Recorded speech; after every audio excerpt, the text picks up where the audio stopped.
So this recent video has been pretty controversial amongst the general public, and as you could see from the like-dislike ratio, people are not happy. And also, judging from the title, it is a criticism of Valve. You know, the same company that gave you the Steam store and also the Half-Life series, so on and so forth. You pretty much understand that Valve has a big reputation amongst the PC gaming community. However, there are moments I will criticize them. But watching this video has not shown me why I should criticize them. So let's watch this video and see where all the discontent is coming from. Valve does whatever the hell it wants. Okay, wow, great way to start off the video. This isn't shocking considering the massive amounts of wealth and influence the company enjoys in the video game industry. The surprising part is how players respond positively to Valve over and over again, even when the company's announcements feel more like a slap in the face. No, if Valve does something bad that we as gamers will agree is bad, we do criticize them over it. So no, the case that Valve does whatever they want and whenever they want to and the community will applaud them for it is not true. Valve, just because it came out with some good things, does not mean they are void of criticisms. I mean, if you want to see people being upset with Valve at something, look at the crowd reaction of this artifact reveal.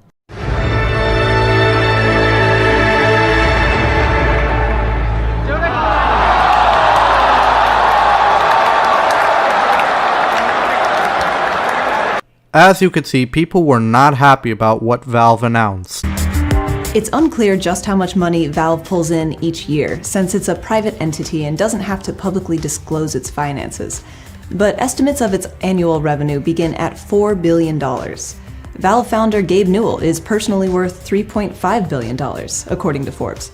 And this matters why? I thought we were doing a video about why Valve is anti-consumer and they're able to get away with it. Because despite what you believe, just because you have money doesn't make you an anti-consumer person.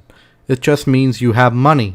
The company's main money fountain is Steam, which has been the top PC gaming platform for more than a decade, with 1 billion registered accounts and an average of 90 million monthly active users. And that's just Steam. Valve also owns a library of legendary video game franchises, including Half-Life, Left 4 Dead, Portal, Counter-Strike, Dota, and Team Fortress. Plus, it has a hardware division building experimental consoles and virtual reality headsets, including the HTC Vive line and Valve's own device, the Index. With an abundance of resources at its disposal and no stockholders to answer to, Valve routinely operates outside the boundaries of logical consumerism. Okay, you don't need to talk about Valve for a straight up 30 seconds. We get it. We know what it is. It's the biggest PC gaming market ever. I mean, Valve is so big that even I have a Steam account, and I am an active user. In fact, many of its decisions are blatantly anti-consumer, flying in the face of what players and developers actually want. Okay then, let's see if they can explain to me of the anti-consumer practices that Valve has and how it's bad. Valve forces players to use specific platforms, shuts down revenue streams for developers, and shows little interest in building the games and sequels that fans are desperate to play. Okay, so for number one, you said Valve forces players to use specific platforms. It's like, yeah, where else are you going to play games that are made by Valve? Also, their games are available on consoles, so I really don't know what you're talking about in terms of platform restrictions. Also, you're not wrong about what you said about what they do with developers, but that has nothing to do with consumers. And finally, they don't make the sequel to the game series that fans have been anticipating. That is true. But however, that does not make it anti-consumer. Because I know that there are a lot of people that want a Half-Life 3 game. However, that does not make it anti-consumer if they don't make a Half-Life 3 game. The company consistently offloads its moderation duties, and when its veteran writing team left, Valve bought Firewatch studio Camposanto, only to cancel development on its highly anticipated next project in the Valley of Gods.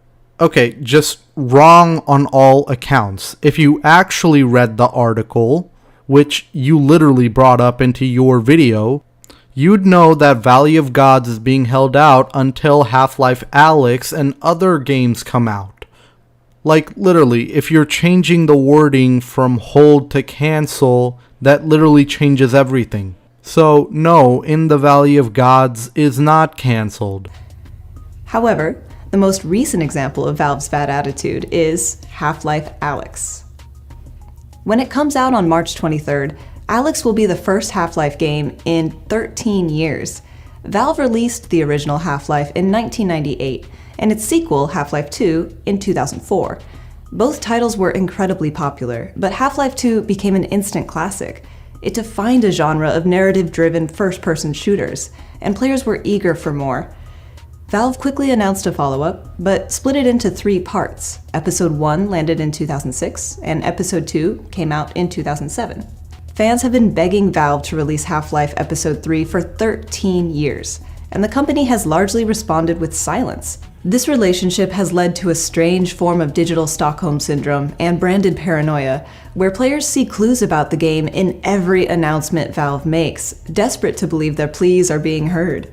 These are memes. They're not for real. They're not actual propaganda. We're just making up some memes. And what does this have to do with anti-consumerism? Just because they didn't release a 3rd game to their franchise? And again, I know fans have been hoping for another Half-Life game to come out, but this has nothing to do with anti-consumerism. Like, seriously, you're taking memes way out of context. Okay, now I'm starting to see why this video has so many downvotes.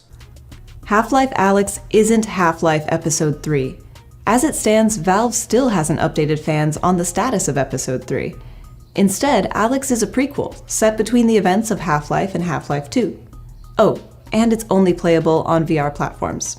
And it'll work best on the Index, Valve's proprietary VR headset that costs $1,000. Okay, I still don't understand how this is anti-consumerism, considering that all Valve said about this game is that it works better on the Index. Now, if you can't afford a $1,000 Index, you could use other cheaper virtual reality headsets. But the main thing that people have to remember is that Half-Life Alyx is meant to push the industry of virtual reality gaming forward.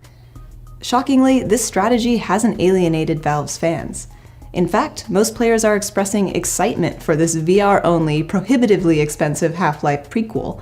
Again, that is because Valve wants to push the industry of VR gaming forward. And again, you don't need to buy the $1,000 headset if you can't afford it. You could use cheaper ones, but all they said is that it would look better on the Index. And that is not anti-consumerism.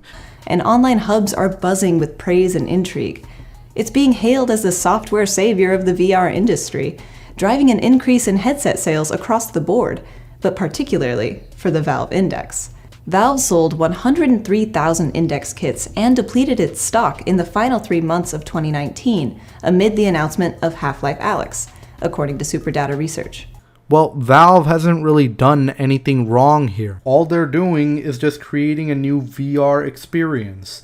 That's the point of Half-Life Alyx, just to get more people into VR gaming. So there really is no reason for people to be upset. Now, if this were Half-Life 3, then yes, people would be pretty upset that it's a VR-only experience. But since this is Half-Life Alyx, which is a game that is meant to push the VR gaming industry forward, they're not upset. The company restocked on March 9th and sold out the same day. This is a classic Valve move. Forced adoption is exactly how the company got so many people happily hooked on Steam in 2004. Well, comparing the case of Half-Life 2 to the case of Half-Life Alyx, it's not even the same thing. With Half-Life 2, you're not wrong. That is bad that people had to get Steam to be able to get Half-Life 2. But with the case of Half-Life Alyx, you can get other VR systems. It's just on the Index, it would look better. Also, this is not forced adoption. It's just saying that our Index will make your games look better in virtual reality. I'm going to skip the forced adoption thing on this video because you already get the point of why it's not anti-consumerism, right? Okay, here we go. Valve's anti-consumer tendencies aren't contained to the Half-Life franchise. The company is notoriously unable to count to 3 in any of its established series. leaving fans hanging after Left 4 Dead 2 in 2009, Portal 2 in 2011, and of course Half-Life Episode 2 in 2007. So it's anti-consumer to not bring out a new game to your franchises. Is that how we're gonna play it now? Is this the new way?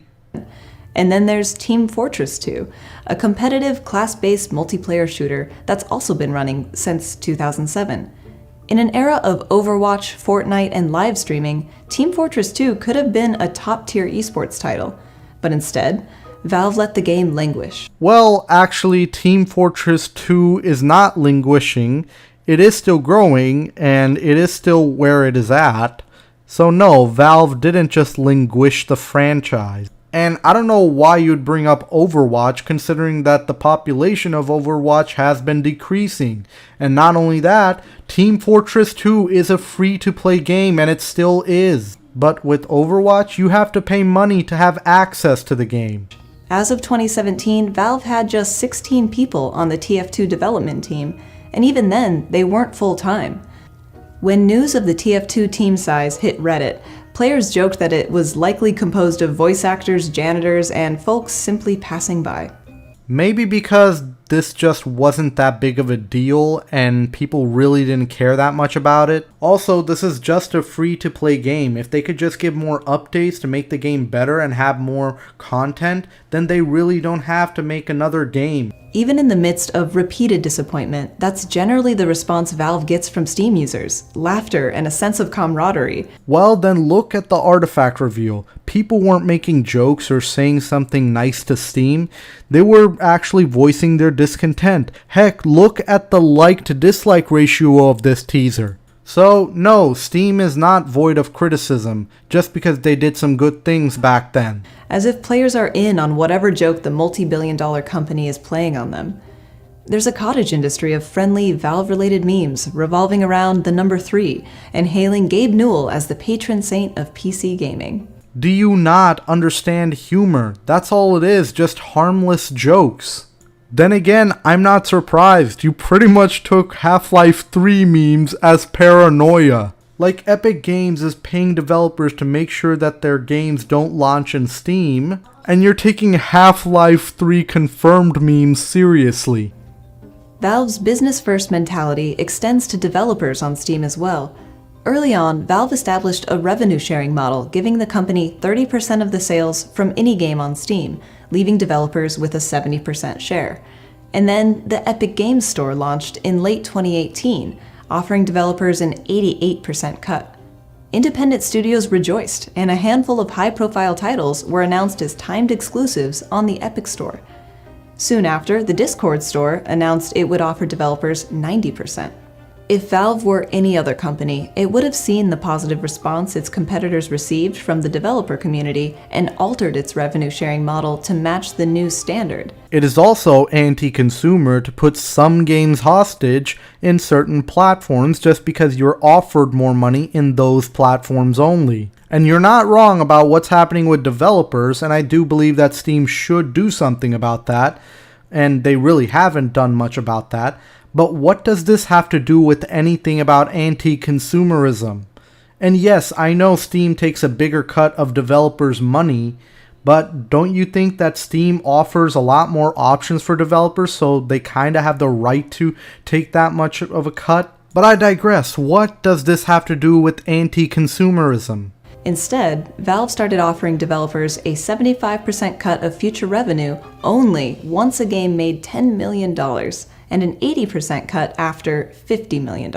Essentially, Valve didn't change its policies at all. So, I guess they did make changes. It's a little change, but it's changes nonetheless, since you said they made no changes at all. Now, still, I think it's not good enough. I do think Valve really needs to start stepping up their games, but it still changes nonetheless. Clearly, Valve doesn't need to regularly churn out smash hit series installments, jump on trends, or offer competitive deals to developers. With Steam passively generating billions of dollars a year, Valve is free to ignore outside creative constraints and consumer desires in equal measure. So you pretty much see it, that at the end of the day, third-party developers make a lot more money on Steam because Steam has more users. So I guess Valve is doing fine at the end of the day. But if you want people to be upset with Valve, make them do something anti-consumer and you'll see their outrage.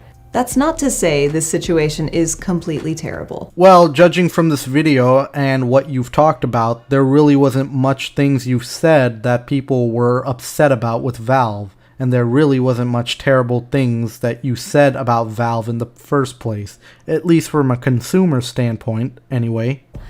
Valve has proven to be an innovative powerhouse, and when the studio is good, it's really, really good. Because they could use their money for both good and evil. If they do something pro-consumer, people are going to be happy about it. If they do something anti-consumer, people are going to be angry about it. Even though Steam comes with its own set of third-party restrictions, the service was a lighthouse during the dark days of digital rights management in the mid-2000s, and it remains the largest repository of PC titles today. And when Valve does actually release a game, it tends to be fantastic, like spawn a new genre of video games fantastic. I guess that's why players will wait 13 years to be excited about the wrong game coming to a limited platform. Just like with Steam, Valve is the only company that can deliver this experience, and in both instances, there isn't really any other choice. This has to be the most pretentious video I've ever seen.